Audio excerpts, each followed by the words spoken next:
Hello, hello. I'm so happy today to have Mark Remmert with me, who is the CEO of Green Dot Bioplastics. Mark has a long and illustrious career with plastics and non-plastics and development of numerous products, numerous awards. And I'm really excited today to learn from you, Mark. And I'm actually expecting this to be more of a masterclass for me. And of course, everybody who listens to it is going to learn from you as well. So thank you so much for for agreeing to be on the show and for doing what you do. So thank you for being here. It's my pleasure. Thanks for the invitation. So Mark, I'm going to start with you as a person and go take you right back to your growing up years and how they impacted you and the kind of things that you do today. I'm sure some seeds were sown back then, and would love to hear more about your journey growing up and how the career started with Dow. Well, I can go back even further than that. One of the one of the things I thought about was when did I first think about packaging in particular? And I had a funny story when I was in middle school. Um, my buddy and I decided to make some root beer. I don't remember why we were going to make root beer, maybe a class project or something. But we did, and we stored gallons of it in my closet. And somewhere along the way, the root beer fermented, and I guess it expanded, and it blew open all of the bottles of root beer in my closet, and coated all of my clothes and whatever else I had in there. And of course, my mom wasn't very happy about that, as you can imagine. But that's probably the first time I ever thought about packaging and how it does something besides just hold your stuff as it comes home from the store. Uh, I'm not going to say that moment in time led me down a path to plastics and packaging and so forth, but certainly it stuck with me. I also had a chance to live overseas for a number of years, and in particular in Switzerland, um, the way that trash is handled and garbage collected and so forth was really an eye opener to me. Um, there's not a single landfill in the entire country of Switzerland. So that means that every piece of trash has to be somehow accounted for. And people are very good at sort of doing the mental gymnastics to immediately account for trash. So if you go to the store and buy a pair of shoes or a TV set or something, people will take the shoes out of the box and leave the box in the store because nobody wants to bring trash home and then have to pay to dispose of it.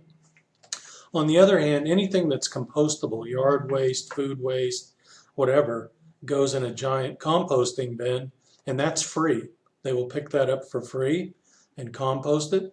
But if you have true trash that has to go to the incinerator, just a tiny little bag, was about $10. You had to pay for the bag to put your trash in to send for pickup. So those experiences and seeing some of those things, I think for me, created a natural path to go from the traditional petrochemical plastics in product area where I spent most of my career, traditional polymers and plastics and traditional chemical company and so forth. Those early seeds in my mind led me to eventually start this company that we call Green Dot Bioplastics. It's a relatively easy mental jump to make from using traditional plastics to thinking about a way to use novel new plastics to overcome some of the problems that traditional plastics create. The other really super impactful thing for me, I live on a small ranch about 12 miles from town, and we don't have any trash pickup.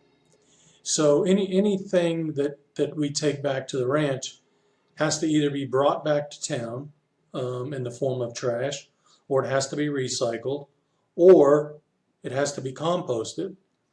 And, sitting out here on the prairie and watching the grass regenerate itself and the soil and whatnot really opened my eyes to the power of composting.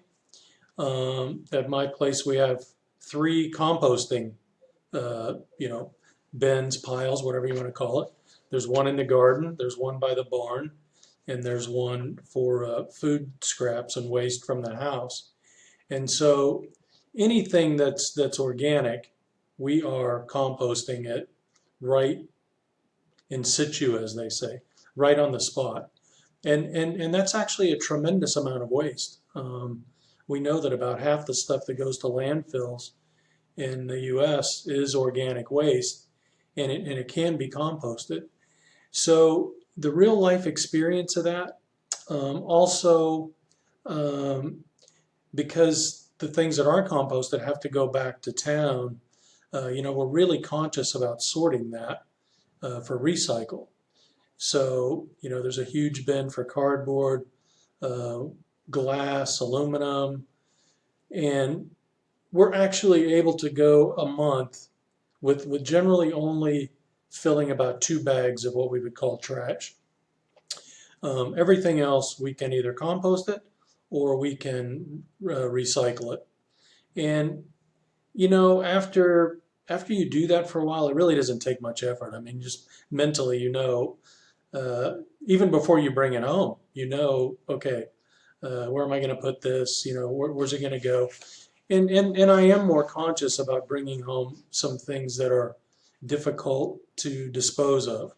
For example, like insecticides, herbicides, paints, things like that. I know that those are going to have to go to a hazardous waste facility, and I don't want them. I don't want them dumped or spilled on the ranch, or in the pastures or waterways or something. So probably as a result, I am more conscious of what actually comes to the house, which that's the way my friends in Switzerland were raised, and they always thought like that. So, um, you know, it's interesting as you ask how our history and our observations, sort of shape us and mold us and lead us in different directions. So that's kind of a long-winded answer, but that's how I ended up from exploding root beer to starting a bioplastics company. That's super. I think thank you for that answer. In fact, it brings in a lot more questions as well. But it's good to see that you've adopted your Swiss lifestyle onto Kansas, and I'm sure there are others who get inspired by what you're doing. Does Amazon deliver to where you are? Oh yeah, along with all of their uh, extra packaging. Amazon is a great service, but that's a perfect example of excess packaging. Everybody knows you tear open the box, and inside there's another package, and then there's a plastic wrap, and then there's bubble wrap, and all kinds of foams and air pillows and whatnot. So I got to think that our total consumption of packaging has exploded with things like DoorDash and Amazon and delivery, um, because there's a lot of excess packaging there that isn't necessary when you go to the store and buy those products.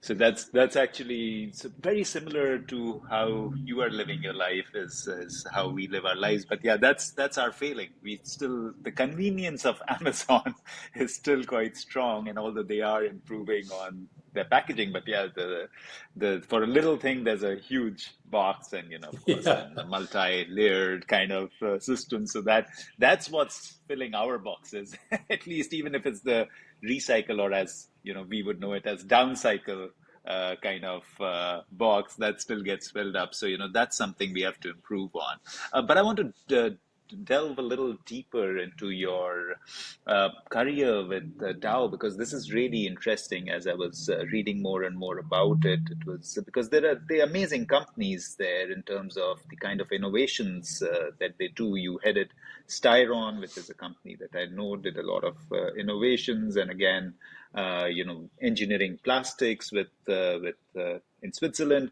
So would love to hear about your career with Dow and how that influenced your thinking. And of course, I'm sure you gained a lot of artillery in your armor to be able to do what you are doing now. Would love to hear about that. Yeah, I think it's fairly common that people that are in new technologies today oftentimes work in the older technologies. So at the end of the day, bioplastics are still plastics. Um, we think they have a lot of advantages environmentally, both at the beginning of life and at the end of life, but they're still plastics. And so we're making the same kind of plastic things, whether it's film or bags or bubble wrap that I mentioned.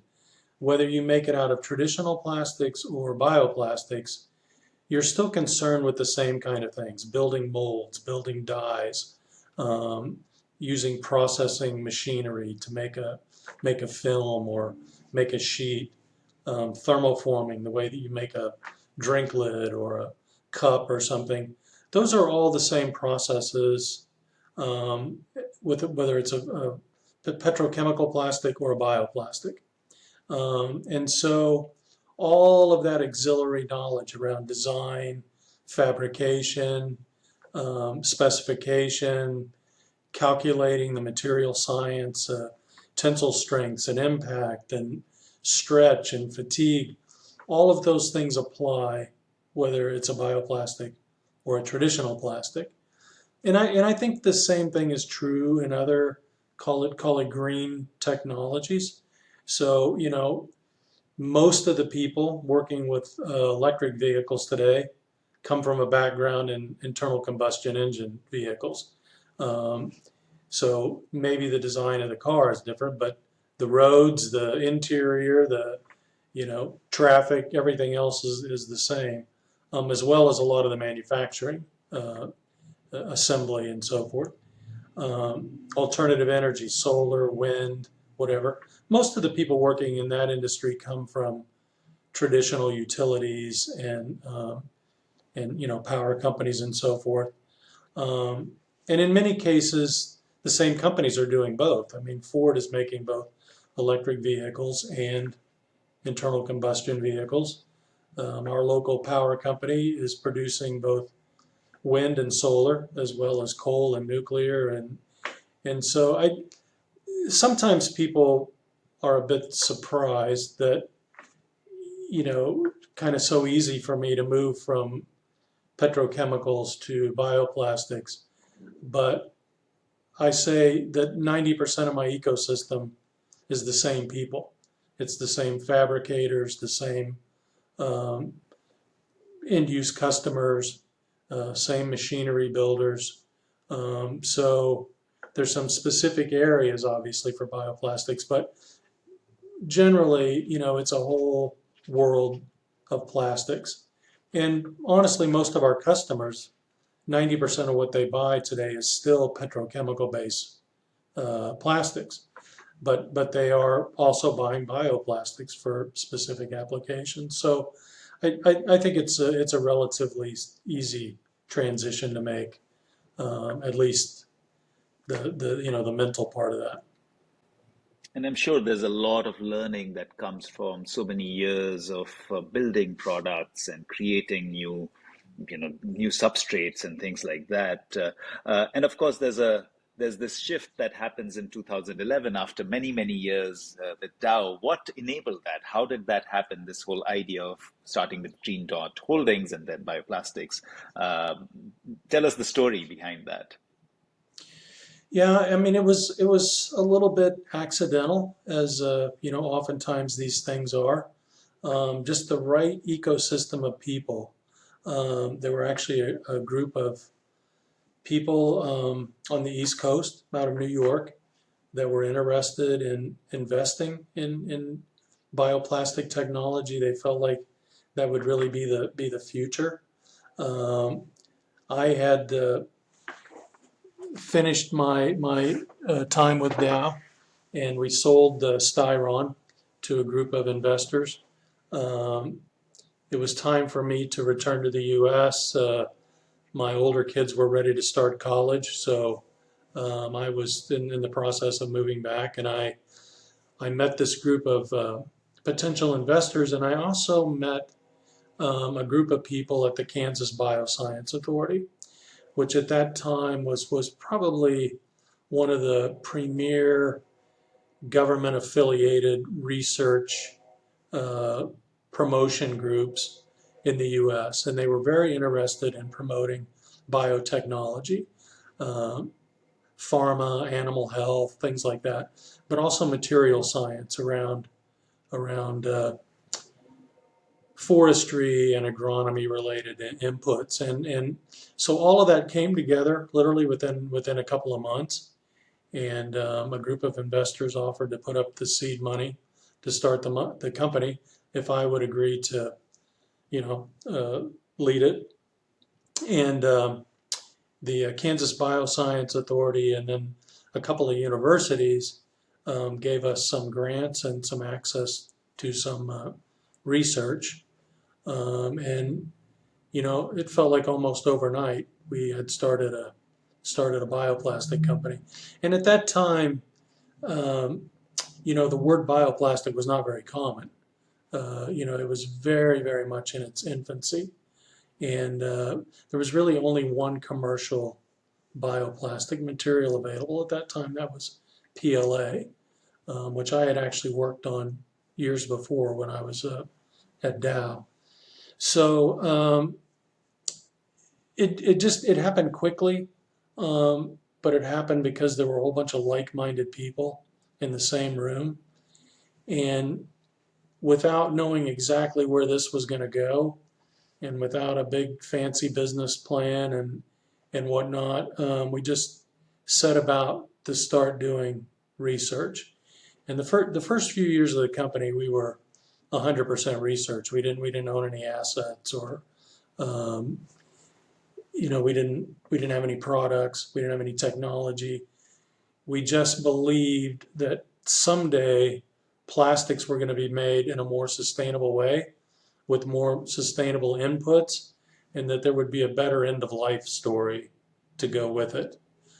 Because honestly, even in 2010, 30 years after the plastics industry started to talk about um, reduce, reuse, recycle, or whatever, the chasing arrows and whatnot. I mean, it was still, for the most part, just lip service. I mean, there was not a lot of recycling. There was no reusing, and the reduce was kind of a joke. I mean, in 30 years, plastics consumption increased by tenfold or something. So every year we were using more and more and more plastic, and less and less and less of it was being recycled. There was more plastic being recycled in 1980 than there was by the time we got to 2010. So we just felt like all the drivers were there, in that if we could invent some technology to help facilitate that somebody would be interested. And so, you know, I'll be the first to admit that that's a hard thing to sell to somebody. I would hate to have to go to a group of venture capitalists and pitch this idea of invest in our company. We don't know what we're going to do or what we're going to make, but we're sure that somebody will buy it if we ever come up with something. I mean, that's a pretty hard sell. But fortunately, the moon and the stars aligned, and there were a group of people with that much faith in the future that said we can't keep doing what we're doing, and somebody needs to try to do something different. So a very kind of humble beginning.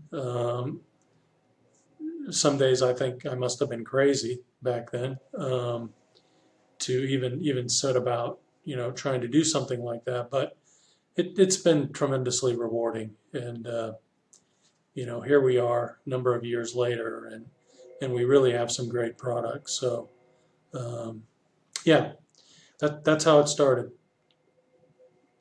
Yeah, there definitely has to be a lot of faith in your abilities for somebody to come in and say that, okay, we don't really have a business plan, but we want to do something good, and then to come in and do it. So, a couple of things here.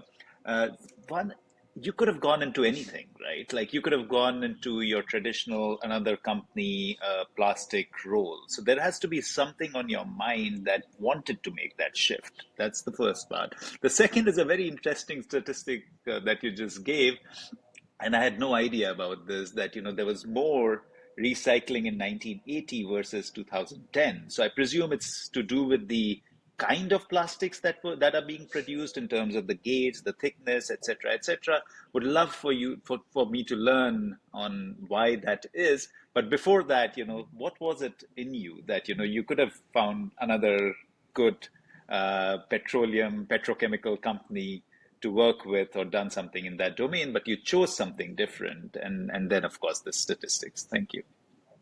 I think two factors. One was the people.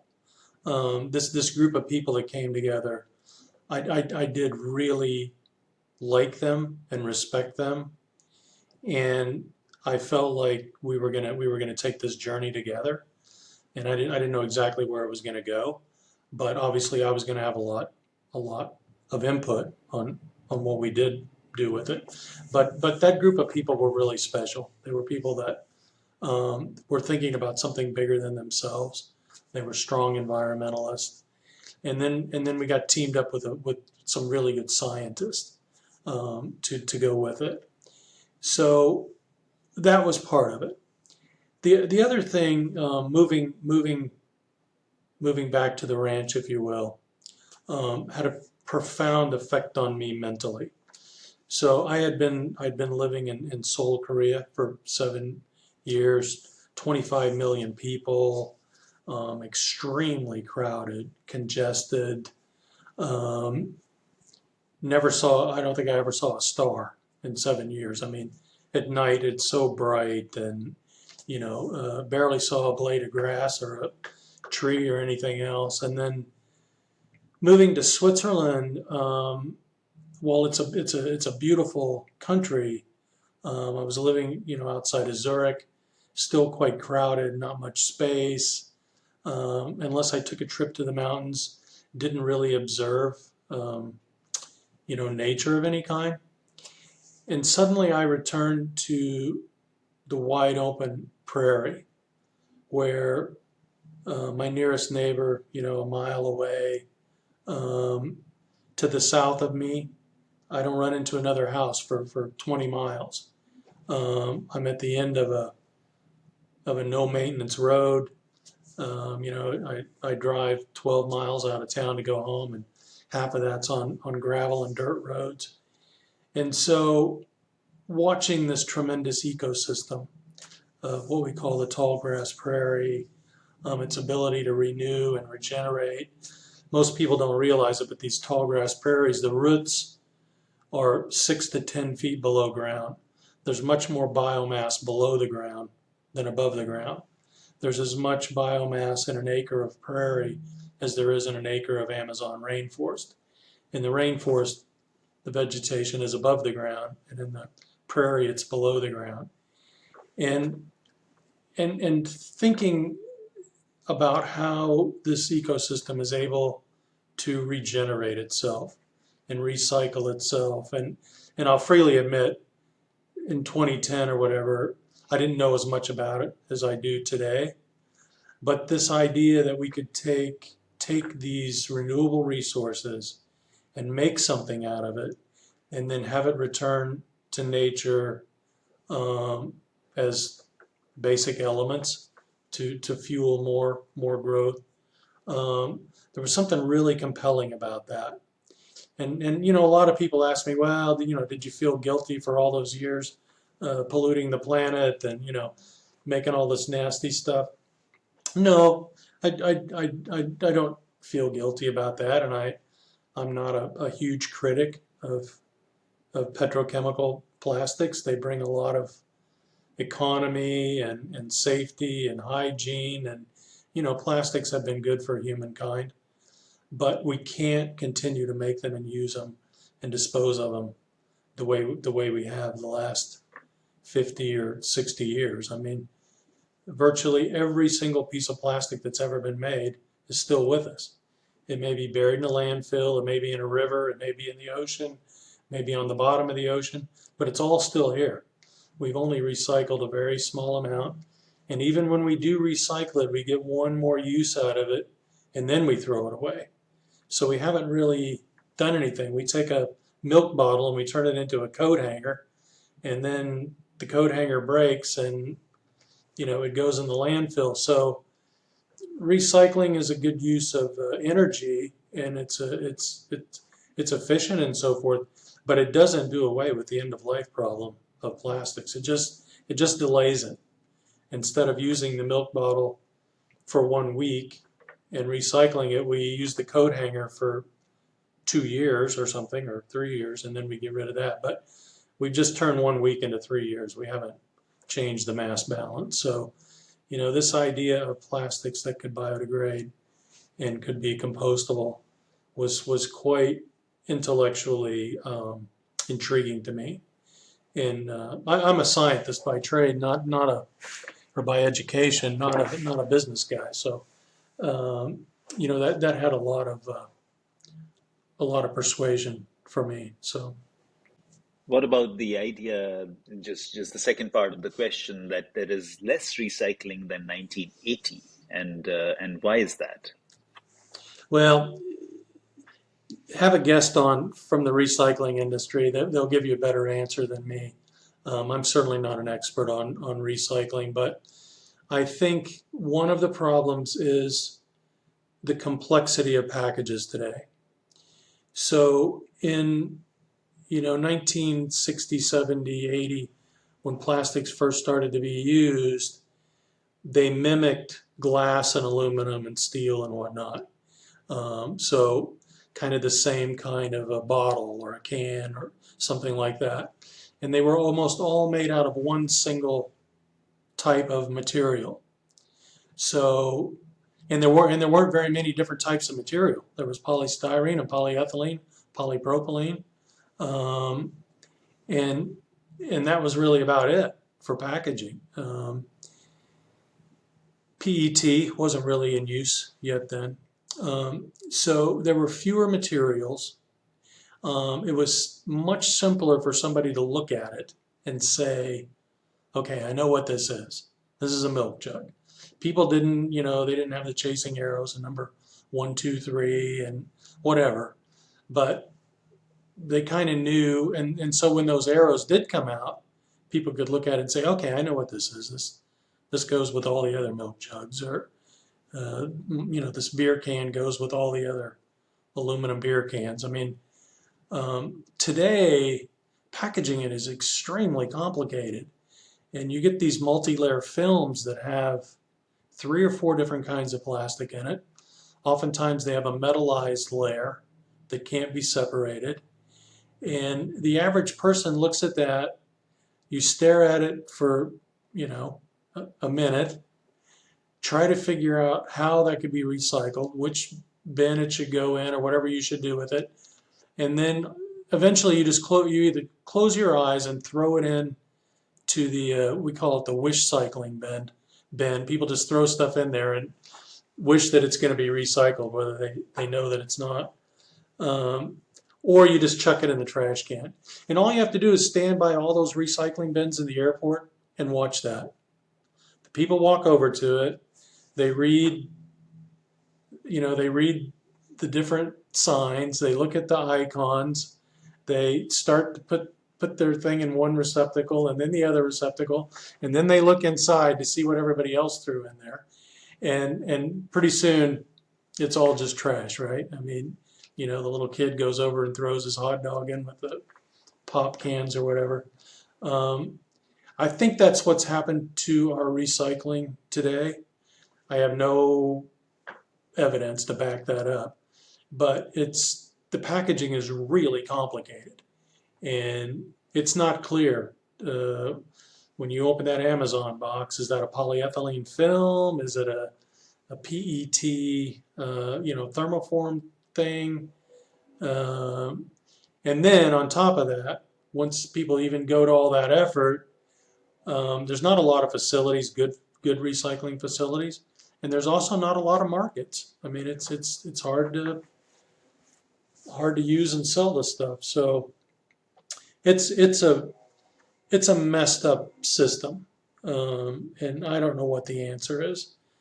And when you talk to scientists and engineers, they just shake their head. It's like, man, this is simple. All you have to do is this, just separate it, then it can be recycled and so forth, and can be reused.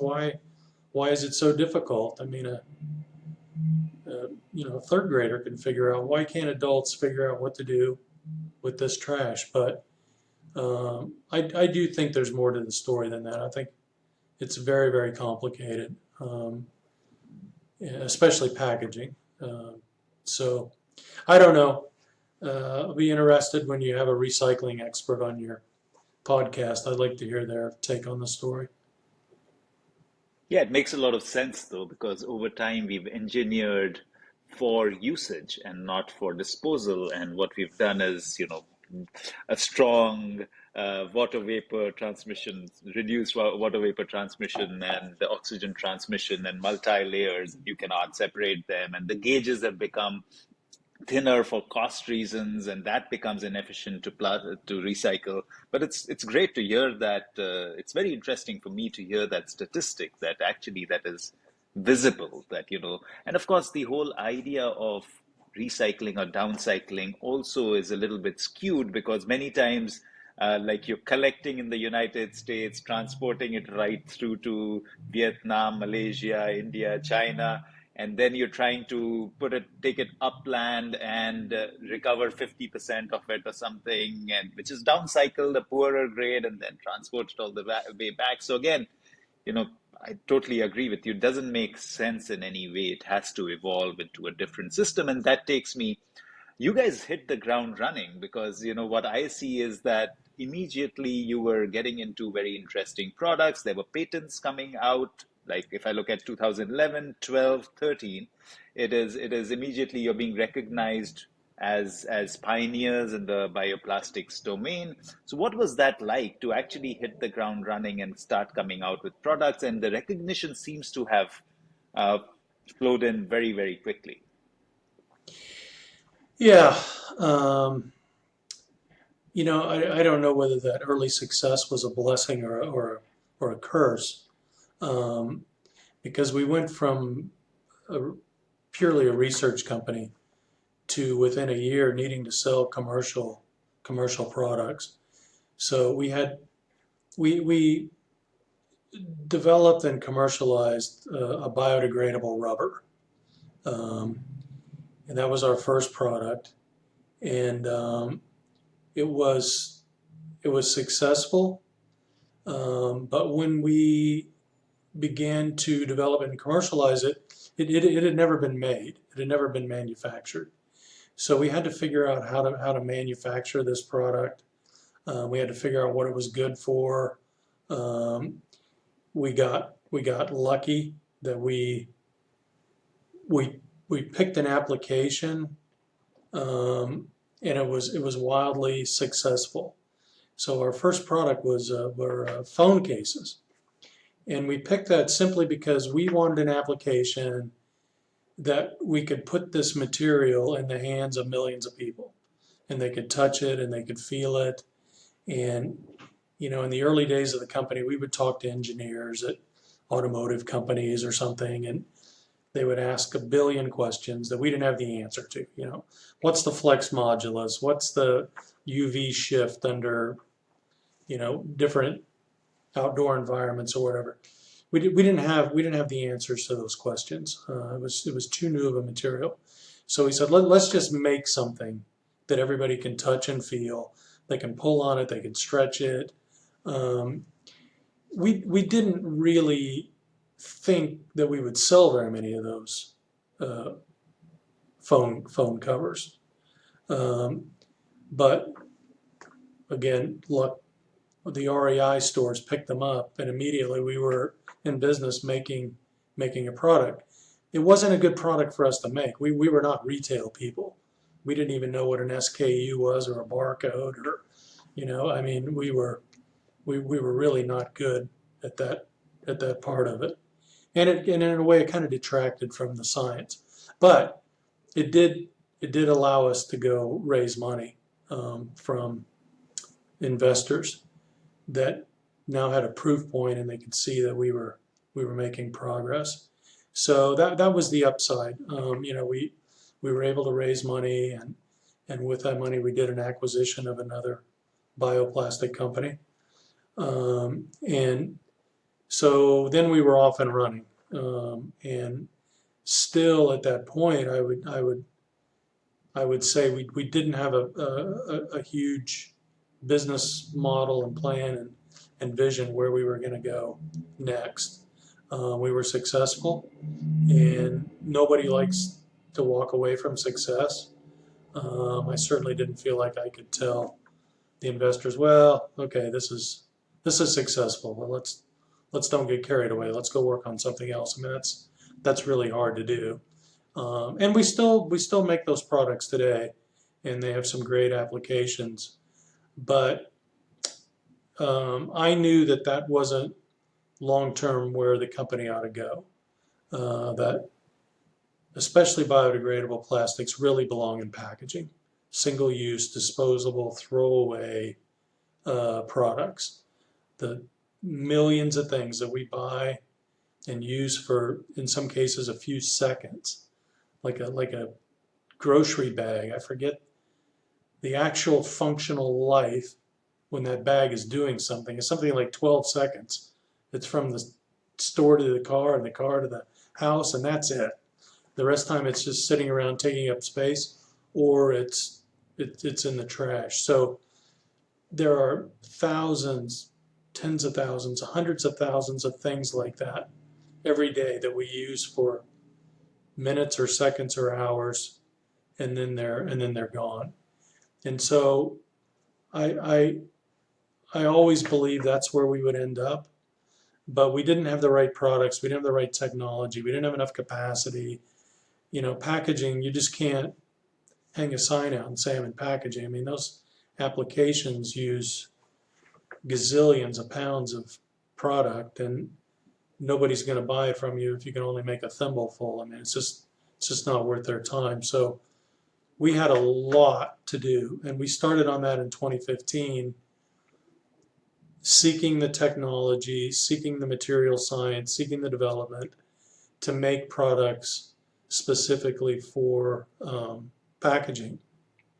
The other thing that I believed strongly was that if you're going to make a compostable plastic, it needs to really be compostable.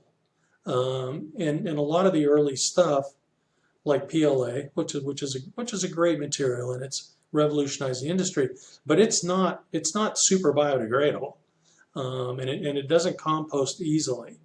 It will compost in an industrial composting facility, but there aren't a lot of industrial composting facilities.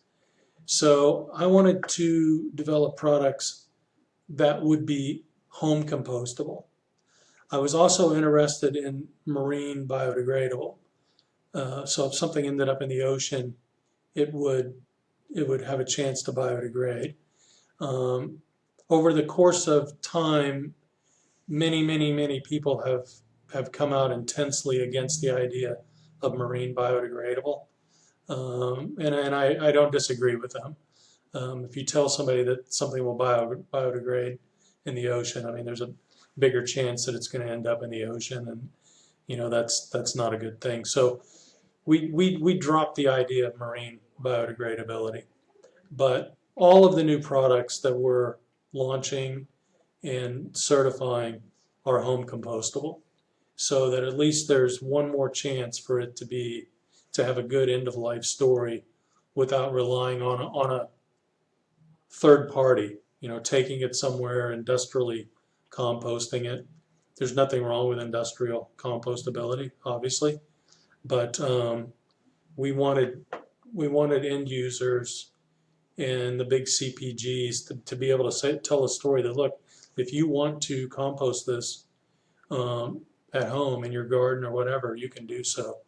And I think we're most proud of those products and that technical achievement. But it's taken a long time. So 2015, we started the R&D work. In 2019, we incorporated and we brought on our first institutional investors. Up to that point, from the beginning of the company until 2019, we were backed solely by private individuals. And that was a good thing. It allowed us to go a little slower, and you're very careful with the money when it's money coming from people that you know on a first name basis. So we were very conservative, cautious, and but also the people supporting the company then were very supportive of where the company was going. So 2019 we raised the money to launch full speed ahead with these packaging products, and then we had to go build a factory to make it, and so we started that. I forget when our groundbreaking was. It was, it almost coincided perfectly with the start of COVID. So we struggled for 2 years with that. I mean, everything was slower, more expensive, hard to get, supply chain. But we finally opened that new facility in February of this year, and made our industry launch into packaging on July 19th with a formal announcement. And then at the industry conference at Pack Expo in October.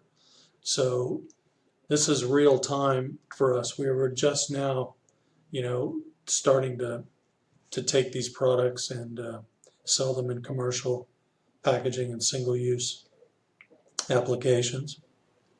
And this takes me very well into your products, because now you have, as I see on your website, 21 products, 4 brands, 3 categories. There's a bunch of things, different biocomposites, different natural fiber reinforced, and of course, what you've just spoken about, compostable, biodegradable products. Just a brief on the kind of products you're making now and how they differ from each other.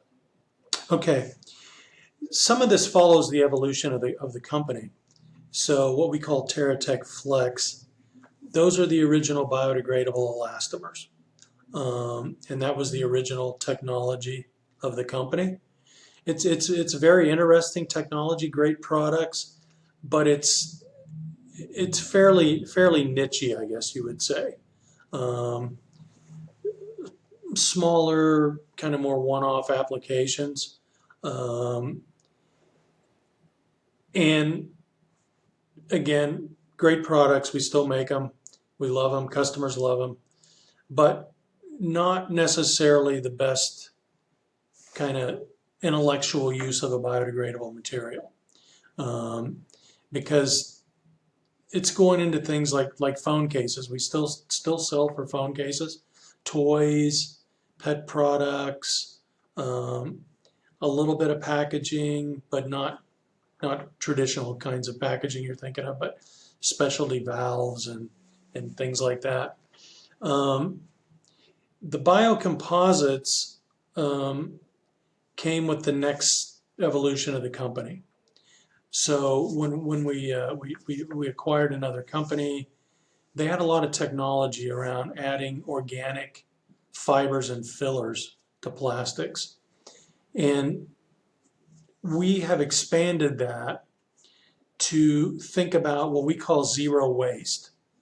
So most of the fibers and fillers and even the plastics that we use in those biocomposites are something that's been reclaimed.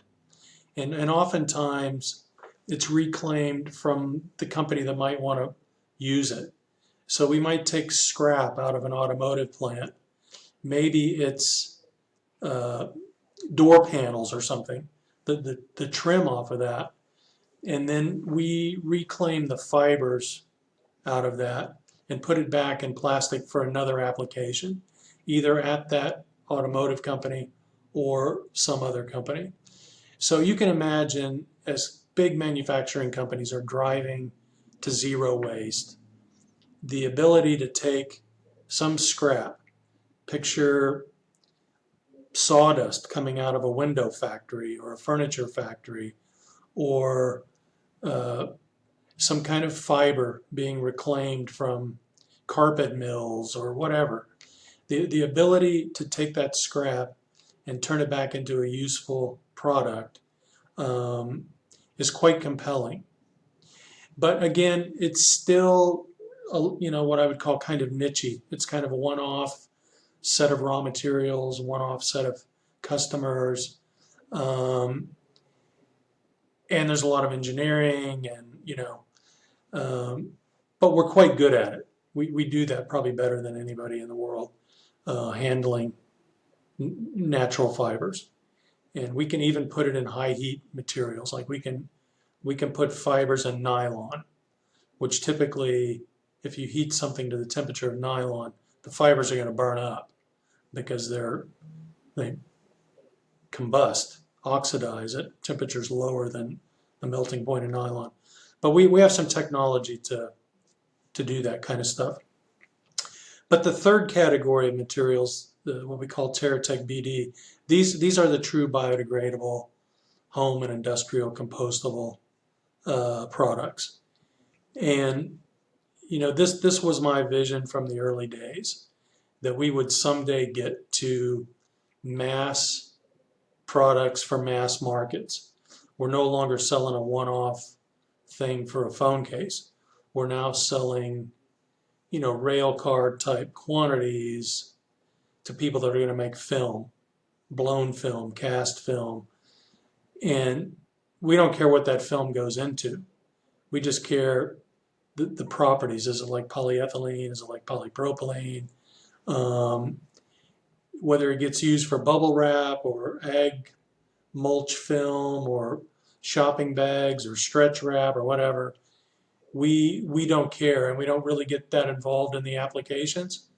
We are working closely with the converters, the film converters, the thermoformers, um, and they can go do the application work, which they're much better suited to that than we are. We're material scientists, we're material manufacturers, we're not industrial designers. And so, it's taken a long time to get here, but I always remind, our employees, everything we do, we had to first invent it, and then we had to figure out how to manufacture it, then we had to scale it up, and then we had to get it all certified. And that is a huge speed bump in this industry. Um, they don't make ExxonMobil and Dow Chemical and DuPont go get everything certified by a third party, whatever. But in the bioplastics industry, we have to prove everything. There's this sort of guilty until proven innocent mentality. So everything has to be certified.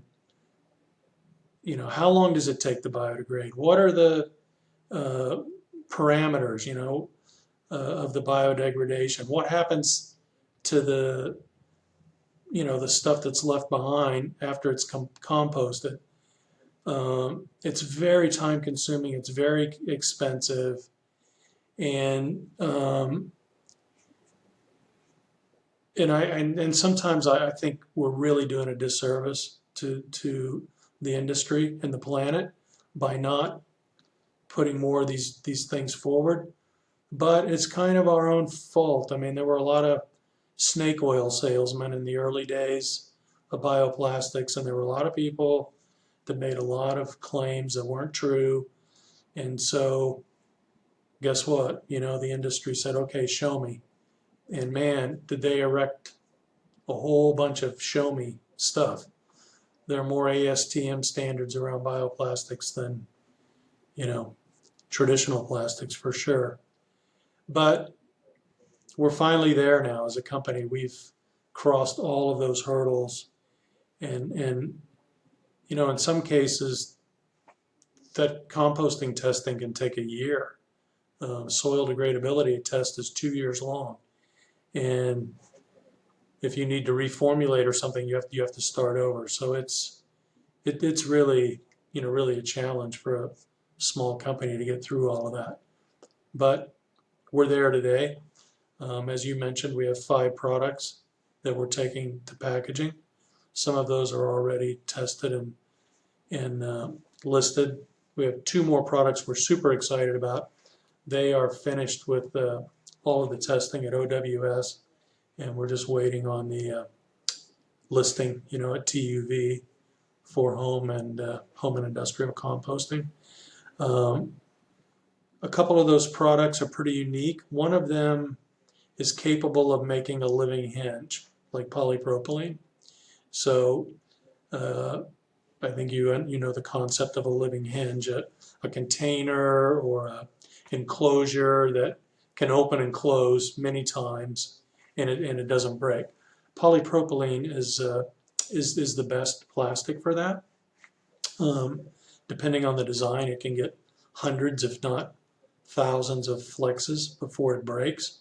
We now have a home compostable bioplastic that can make a living hinge for candy containers or cannabis or pharmaceuticals, nutraceuticals, all of those kinds of containers, and it can get hundreds and hundreds of open and closing, and it's rigid and strong and durable enough that it can get child resistant packaging, specifications. So we're super excited about that product. We have another product that has many of the film properties as polyethylene film. So if you think about your typical garbage bag, it's polyethylene film. It stretches like polyethylene. It has the puncture resistance, tear resistance, like polyethylene. It runs the same line speed in a blown film line as polyethylene, but it's both industrial and home compostable. And, we're super excited about that. And things like bubble wrap, for example. Uh, Knowing that bubble wrap that came out of the Amazon box could go right into your compost pile and be gone pretty quickly because it's so thin. And that's an amazing feat. So we're launching those products right now, and the feedback is just tremendous. The things that people are telling us. We had a company we're working with that is using one of those resins to make straws, and they were able to bring up an industrial straw line within a matter of minutes, running it just like they do a polypropylene or whatever. So um, really, really cool stuff, and we're just super, super excited to finally be at the point that uh, material is flowing out of the plant instead of just equipment and things coming into the plant. So it's really been a great year for us. And it's beautiful to hear with all the different science coming together and actually converting to materials and the readiness to scale. And yeah, so many thoughts come into my mind as you're speaking. One of the things about greenwashing, I remembered oxy biodegradable. That created so much damage and microparticles when people started adding that super batch into plastics. And, I love the idea that you have of being of not being too focused on the application, but looking at the base material, because I feel that that can really scale the impact. Because if you become too focused on the application, then it's a challenge. The key is to sort of be able to produce at scale because the size of the challenge is so big.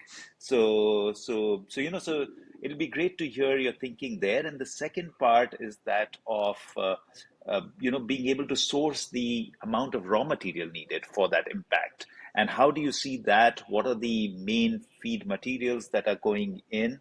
And do you see that being the future in terms of scale? as well. Would love to hear your thoughts on both those ideas, on how you create the idea that you are in base products, and then of course the applications, and how you would do the sourcing of the base materials, of the raw materials. There is, you asked several different questions there, so let me kind of try to break it down, and then I may have to ask you to go back and repeat it because a number of different topics. But let's start with this idea of applications. Um, the history of plastic and polymer material development has been that a lot of materials were developed for a specific application. Somebody thought they knew some application that needed their chemistry or whatever. And I refer to that as a solution looking for a problem, right? Somebody thinks they invented something, and man, this is where it ought to be used. And they go about trying to fit it in that application. And oftentimes they fight and they fight and they fight, and you know, they give up, or something happens. And I think it's Kevlar, aramid fiber, is one of the classic examples of that. The scientists thought it should go into some application. I don't remember what it was. And they spent 14 years trying to get aramid fiber into whatever that application was. And then, eventually somebody said, well, this would be a lot better than whatever they used in tires back then, nylon or polyester or something. And so, they started using it in tires. And that opened up this whole idea of reinforcement and strength and tear and puncture and flame resistance and whatnot. And I don't remember the details of that story, but I think it turned out that it never did get used in the original, kind of an application. I started two polycarbonate plants in Korea, and we built those plants almost entirely to supply the CD market, CD and DVDs. That there just would never be enough polycarbonate for all the demand for CDs, and so much of that plant was built to accommodate that one application. All of these optical specifications and optical requirements or whatnot. By the time the plant was built, the technology changed to where you didn't even really need to be clear anymore. The laser could read through it from both directions, and all of that concern about the optical properties turned out to be for nothing. And a few years later, the whole CD market went away. I mean, who buys a DVD movie anymore? I mean, so that was another good example of being so focused on one or two applications, and then either the application went away or the technology changed that it wasn't even really needed. Polystyrene, another good example of so much emphasis on cassette tapes, cassettes and jewel boxes, and massive capacity around that. And when CDs replaced cassettes, or whatever, 8-track tapes, I mean, the industry really scrambled with what are we going to do next? But their customers figured it out, right? I mean, people downstream figured out how to take those polymers and go use them for other things. And so my feeling is that as a materials company, we really need to focus on the best properties for those materials and let the application people figure out how to use it. Now, with that said, we do have a lot of application development capacity in our lab. So we can blow film, we can cast film, we can do thermal forming, because we do want to test all that before we give it to a customer. We don't want the customer to be a guinea pig and do fundamental research. So we can make small lines of film or something, uh, small thermoforming, small blown film, small injection molding. We can do all of those things so that we can show a potential customer the feasibility. But in terms of turning that into a finished application, that's best done by the people that are actually in that market, as far as I'm concerned. The If you look at the first aspect is of creating base materials, and that of course also enables you to scale significantly because you're not focused on the application. So anybody can take that base material, can take a pellet, can blow it into a film, can put it into another rigid product and brand it differently, etc., etc., etc. The other part of that puzzle is the quantum of input material available.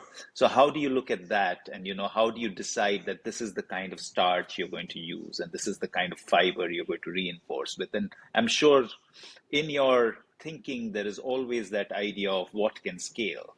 And so it'll be amazing to hear about your thought process when it comes to what you're going to use in order to make those base materials.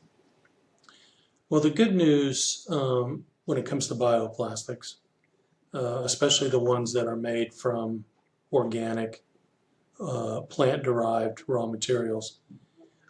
We have a whole lot more organic plant-derived materials on this planet than we do oil. And most of it is a lot cheaper than oil. So the feedstocks, when you're talking about things like starch or corn for PLA or uh, different oils or whatever to make PHA out of, they're far more plentiful than oil. So in theory, we will reach a point where bioplastic inputs will be cheaper than petrochemical inputs. But the big disadvantage today is scale. So traditional polymers are made in plants with billions of pounds of capacity. Nobody builds a polyethylene plant that, I forget what the current size is. I think it's 2 billion pounds a year or something like that. Um, in bioplastics today, I don't think there's any polymer except maybe PLA that has a capacity of more than 100 million pounds a year. So it's a completely different scale and therefore a completely different conversion cost. Um, Now, the good news is that most bioplastics processes um, are nowhere near as challenging from an environmental standpoint, an EH&S standpoint, and call it robustness standpoint. So most bioplastics are not using anywhere near the same amount of heat and pressure. They're also not using inherently deadly feedstocks. Like to make polycarbonate, you need phosgene. And, it doesn't take a very big tank of phosgene to wipe out half of Houston. I mean, it's a very, very, very deadly gas. Um, and even chlorine, you've seen the big chlorine vessels and whatnot. So the amount of over-engineering that goes into a petrochemical plant for toxicology, spills, ruptures, explosions, um, makes those plants very, very expensive. We're not typically dealing with that. In our plant, we have no air or water discharge either. So, we're not putting something back into the environment that has to be cleaned up or detoxed or something like that. So most of the bioplastic processes are inherently safer, less toxic, if any toxicity at all, and so therefore much cheaper to design and fabricate and whatnot. But the processes also tend to be slower if you're dealing with some kind of fermentation or biological project. So to get the same scale of output, in many cases that plant would have to be quite a large footprint. Um, and that's kind of where the industry's stuck right now. I mean, it's a little bit of a chicken and an egg. I think the big producers of bioplastics are happy with their business. It's high capacity utilization, high sales rate, demand is good, but do they want to invest another big chunk of capital to sort of replicate the plant they have? There's not as much debottlenecking, we call it in the chemical industry. There's not as much debottlenecking available at this point as there has been in petrochemicals in the past. So you could go through a chemical plant and you could always find what's the bottleneck, how can we expand the capacity, or how do we change this part of the process out. And a lot of the bioplastic processes, that's not as apparent how to do that. So it's a little more replication. Again, the good news is it's not nearly as capital intensive, so it's much easier to do. I mean, a big petrochemical plant, all the way back to the ethylene cracker or whatever. I mean, those are billions of dollars of investment, and there's just not very many companies that have the wherewithal to do that. It's outside of the U.S. It's often done by governments, right, in the Middle East or China or whatever. Even there, companies don't have enough capital to make those investments. So I think the next 10 years will be pretty interesting. There's starting to be some big players move into bioplastics and make big investments. So that's that'll be interesting to watch. See how that goes. It's definitely interesting to hear that there is enough material available, because that's always going to be a challenge as we go forward. Uh, but what I also see is, and I think this seems to be something that you've done consciously, is to work a lot locally. And to look at what is available locally and use those waste fibers and use the products available. And would love to hear your thoughts on how that transpired. And I know that there is a lot of effort that you do as a company to even support the local community. So yeah, would be great to hear your thoughts on that. Yeah, they're kind of two different issues. I'll talk about supporting the local area, local economy first. Um, because we were originally backed by people like the Kansas Bioscience Authority and even the government of the state of Kansas, um, we always had one eye on the local economy. And again, back to my experience living, 12 miles outside of uh, town. At that time, our office was in a town of 500 people. So I used to joke I'm 15 miles from a town of 500 people. It feels pretty remote out here. Uh, People would ask me how I started this company here, and I would always tell them I was in the Federal Witness Protection Program, and this was as remote as they could find of a place to put me. But anyway, we always had had an idea about that. And as the company developed, it became even more and more of our ethos. So today, our manufacturing plant's in a small town, less than 1,000 people. Our laboratory R&D facilities in a town of like 8,000 people or something like that, and our headquarters is in a huge metropolis of 25,000 people. So we're quite proud of bringing high-paying, high-tech jobs to places where there are very few job opportunities like that. Our average uh, frontline worker in this company probably makes twice the local salary level, or three times as much, and we're quite proud of that, and good benefits and whatnot. But at three times the wage of the local economy, it's still about 1/10 of the wage in Silicon Valley. So we have great employees because of that, because we're giving them great opportunities, a lot of young people, and in return we get a pretty good return on our investment in labor. Smart people, not much turnover, and they're not making, California or New York kinds of salaries either, including me, by the way. Uh, Side note. Anyway, so that's part of that equation. That's really disconnected from the raw materials. The raw materials,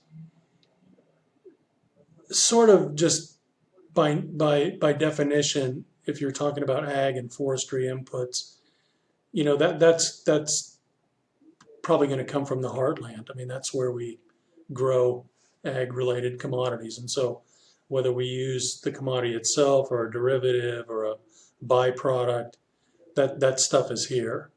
And we do get a lot of raw materials within, um, a few hours drive time.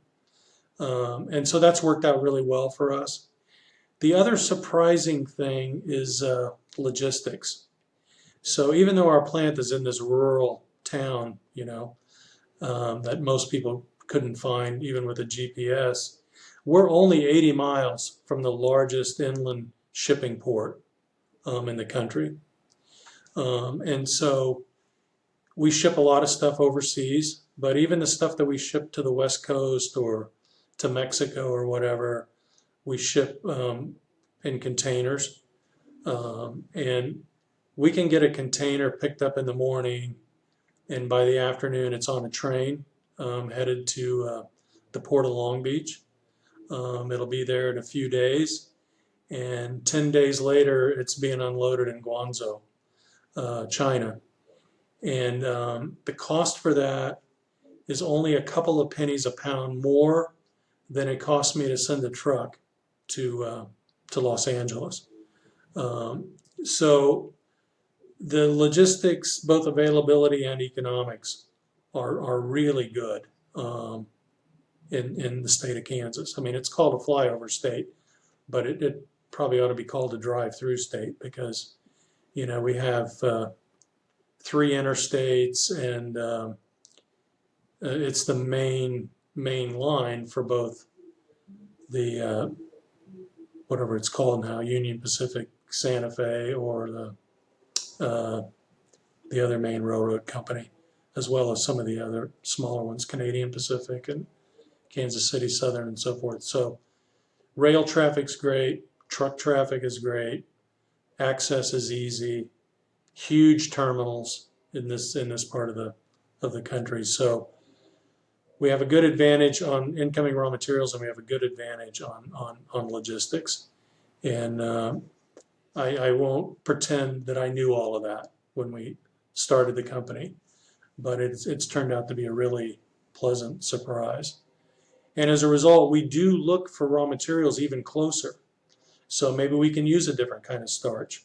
The plastic doesn't care where the starch came from. Doesn't care if it came from a potato or a corn or a grain of rice or whatever.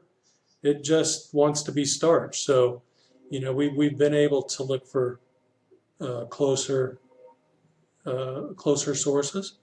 Oftentimes, the natural fiber, it doesn't care what fiber it is, whether it came from hemp or flax or imported jute or whatever. So we are frequently looking at new and local sources of fibers. We found one a few years ago that's grown literally 100 miles from the plant, and it's an outstanding fiber. So that's part of the story, but it's not. It's just kind of continuous improvement. It's not a huge driver for why we wake up every day. We just sort of naturally gravitate towards things that are local and things that are therefore cheaper and more available and better logistics.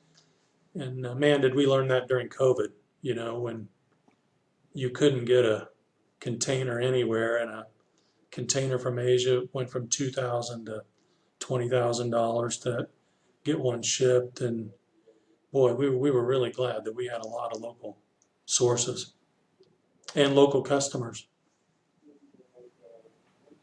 Yeah. So this one is a I've had this personal predicament, and I see that you have sort of overcome this or have a thought around this. You have a wonderful, you call yourself a scientist, you have a wonderful development lab, you've created some really amazing products, but you've also transitioned into production. So my question and my predicament is this, why not stay with just creating new products and let somebody else produce? And how does that become an advantage to produce yourself? Would you rather keep creating products, or would you also want to scale production? And how did you go about deciding that? And even looking forward, how do you see that moving ahead? I think there are many industries where I would actually do the model that you're describing. I wouldn't make something myself. And electronics is a good example, right? I mean, Apple Computer develops everything under the sun, but they let Foxconn make it. But chemicals and plastics are so closely tied to the manufacturing. I mean, you're making molecules, right? And so there's so many problems with having somebody else make your molecules. For one thing, you have to tell them exactly how to make the molecule. And so from the very beginning, you've given away all of the intellectual property. And it's hard to keep that safeguarded.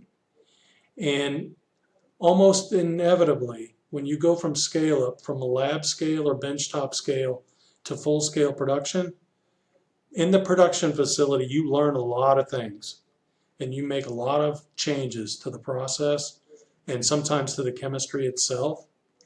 And so as soon as somebody does that, they own the IP around your improvement, unless you have some really complicated licensing and all of that kind of stuff. But hard for a small company to police all of that. The other thing is, in our case, the things that we were trying to make, um, we really didn't find other people with the capability to make it because we don't use a lot of the same traditional petrochemical type of equipment.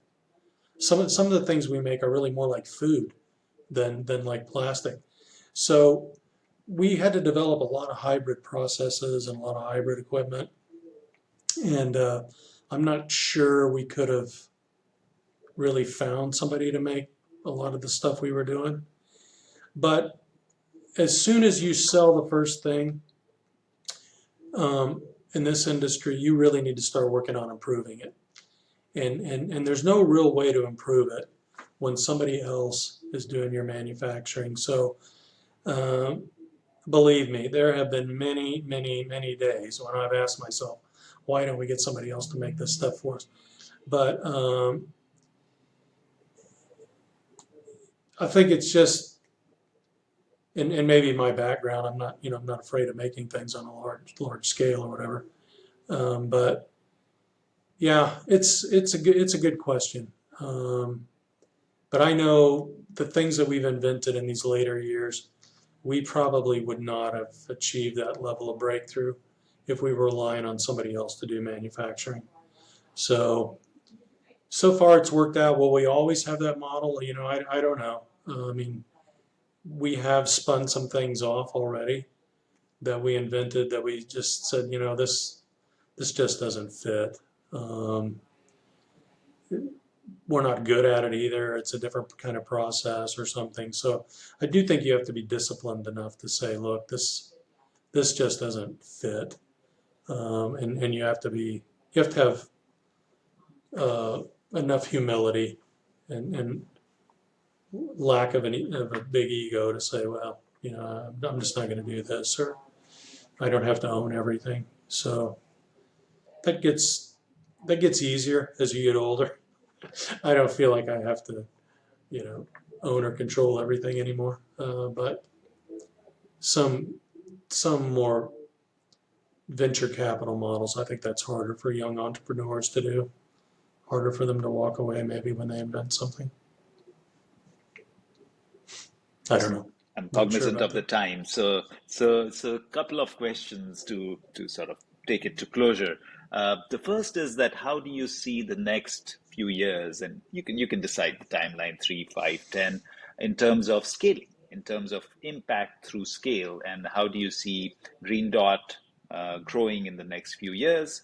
And then, are there other products? I presume there are other products that you are looking at, or would the focus be towards single-use plastics and growing that, coupled, again, I seem to be asking a lot of two-part questions and confusing the questions in some ways, but yeah, basically, how would you scale and what would you scale in? Well, it's actually a relatively easy answer. I mean, for the first time in the life of this company history, we don't need to invent anything. Um, at least for the time being, we have invented everything we need to invent, and we have great products, and we know how to make them, and we've scaled up. So right now, it's just about selling these products and then building more capacity to make the same thing, which is a whole lot easier than building capacity to make something new. So, most of our expansions in the next few years are really replication, um, buying the same thing, maybe bigger, maybe changing a little bit of equipment that we've fine tuned or whatever. But um, our engineering manager is a delightful young lady, and she is so thrilled that she doesn't have to figure out a process to make something that has never been made before, and we can just work on scale and replicating and continuous improvement and that sort of thing. So yeah, really, that's a different phase that this company's never been in, and I spend a lot of time thinking about that because we do have a lot of people that are very entrepreneurial and constantly want to try new things and invent new things. And I am the worst one of anybody. I mean, I've never met an idea that I didn't like, and especially if it's my own idea. And there's never been an experiment that I didn't want to run. But we're going to have to shift to more of a traditional manufacturing approach. Six Sigma, lean manufacturing, continuous improvement, ISO quality certifications, and in some ways look more like traditional, petrochemical uh, uh, operator. Which obviously I have the background for that, so I'm fine with that challenge. I think I'm already thinking it won't be near as much fun as mad scientist mode. But we're ready for that next step. It's just the maturity. But again, the good news for us is the inventing part, at least the heavy lifting around the inventing is over for a while. I don't know what we'll do next in terms of the next suite of products, but man, we got years of work in front of us right now, just making and selling the products that we've already invented. And I think that's going to keep us busy around the clock for at least the next 3 years. And that's wonderful because the world will see so much more of the products that you're creating. And of course, they're going to have a significant impact. In fact, very similar story to you. Our CEO literally banned me from the paper machines that we run because he said each time you go to the machine, you want to tinker. So I'll give you Yeah, 1 day a month in which you can make an experiment, a new product. Otherwise, I'm going to produce and get it out to the market, so that we are also in business. so so I don't have the quite the same background and bandwidth as you, but the nature is the same. How do you create a better product? How do you create a newer product? And that takes me to my final question, and which I ask everybody, and it's always fascinating to hear different points of views. What does good garbage mean to you, and how would you define that term? here I have to rely, on my experiences and seeing. seen places where it does work. My example in Switzerland. So, I think good garbage, first of all, it needs to be minimal. Um, there's just too much redundancy in our packaging, in our food packaging. We've got to eliminate packaging and everything that goes with that. And it's just as simple as pounds, right? I mean, we just got to use less pounds, tons, whatever, of packaging. Um, then it needs to be concentrated. So my story, my observation of people buying shoes and leaving the box behind. I mean, if we can concentrate waste in a single repository, like at the grocery store or whatever, it's easier to deal with if it's concentrated. If we can get it to one spot. Um, the other thing that would make garbage better is if it had more highly recyclable materials. So we all know the recycle rate for aluminum is like 85%. I mean, aluminum is the poster child of recyclability. I mean, everybody knows the aluminum can. There are states that have deposits. Kids can collect it for their scout troop or whatever and take the aluminum and sell it. It's valuable. But glass is not terribly far behind. I think glass is about 50%. And then we get the package or plastic, which now is 5% since China quit taking all of our stuff. It's now down to about 5%. And cardboard is also relatively high. But those are highly recyclable materials, and they're easy to sort and whatnot. We've got to do away with this complexity in plastic, especially these films, multi-component, multi-layer. You are making them impossible to recycle. Even for a long time, the classic water bottle, where the bottle was made out of PET, but the lid was made out of high-density polyethylene.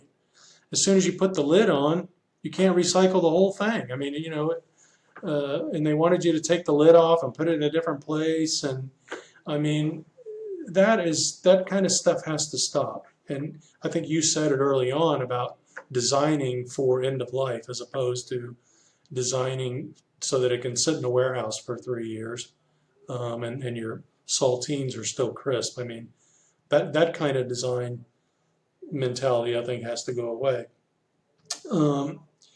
And then the stuff that doesn't fit in those categories, so it's not highly recyclable, it's not concentrated or whatever, that's where we have to look to composting. So anything that's food related, food contaminated, food disposal, and a lot of medical applications, we're going to have to figure out how to do something with that. One of the early investors in our company was a surgeon, and he talked about how every time he did a surgery, he filled 6 construction-sized trash bags with waste, wraps and gauze and bandages and sponges, and that to me, that's just incredible. I mean, hospitals are a huge generator of waste. Just even when you're in the doctor's office, look how many times they grab a wipe or a swab or something, and but that stuff is at that point, what they call considered to be contaminated, and so very hard to deal with. But composting would be a perfect environment for that. We do that with a lot of animal waste today. So, I think each thing has its place, and I think recyclability is huge. We should be recycling as much as we can, but there's going to be a lot of stuff that we can't recycle, and that's where we got to look to composting. And we also have to look to composting as a vehicle, a tool to help us compost all of the organic waste. So, when you look in the trash can at McDonald's, all the food waste, that's not going to get composted if it's in a polyethylene bag or a polyethylene lined cup. So we need to have the utensils, the food service ware, the bags, all of that compostable so it can all just be picked up and taken to the composting facility and manage all of it at one time. So that's where compostable plastics can be a tool and an enabler to really further promote the rest of the waste handling. And that's what I call good garbage. If we can accomplish all of that. This is Yeah, Mark, this has been such a fascinating discussion for me, and I have a slew of questions. I think I might have to come back and beg you for another interview soon because, I haven't even, you started referring to these things, and I was like, I haven't even talked to him about creating a market for compost, the Land Institute in Kansas, and, all the stuff to do with, how do you even enable compost to get more demand for compost and things like that. But I guess I'll have to leave that for another time. And we've I can't definitely, believe I can't believe you know about the Land Institute in Kansas. I was oh, of actually there course, on Wednesday and we wow, had a of course, session with yeah, Wes I've followed Jackson them. in the I've evening. followed. Yeah, I followed all the one straw revolution for coca, and we lived on a permaculture orchard in India. So so it's been a journey. But yeah, so there are many questions I want to actually ask you. So I might have to follow up and get time with you again. But thank you so much for the work you're doing and the amazing products that you've created. We're very excited to see all the products in the market and the changes they're going to bring in. And there are fascinating things in the story about creating a biodegradable pearl jam luggage tag and things like that. Again, things I've missed. But thank you again for agreeing to be on the show. I look forward to talking to you again. I definitely look forward to visiting your lab and seeing all the work that you do. Thank you, Mark. Thank you for being here. It's my pleasure. Thank you for the invitation. I really enjoyed it, and I really appreciate your interest in what we're doing, and in the whole bioplastics industry, and waste in general. It's just really refreshing to see people like yourself who are willing to invest your own. I guess you'd call it free time. If you weren't doing this, you would be have some free time. So really, it's a quite a sacrifice on your part to help all of us learn and get better, and a bit of a gut check why we're doing what we're doing. It's just nice to see somebody interested. So thank you Thank you, so Mark. much. I appreciate the time.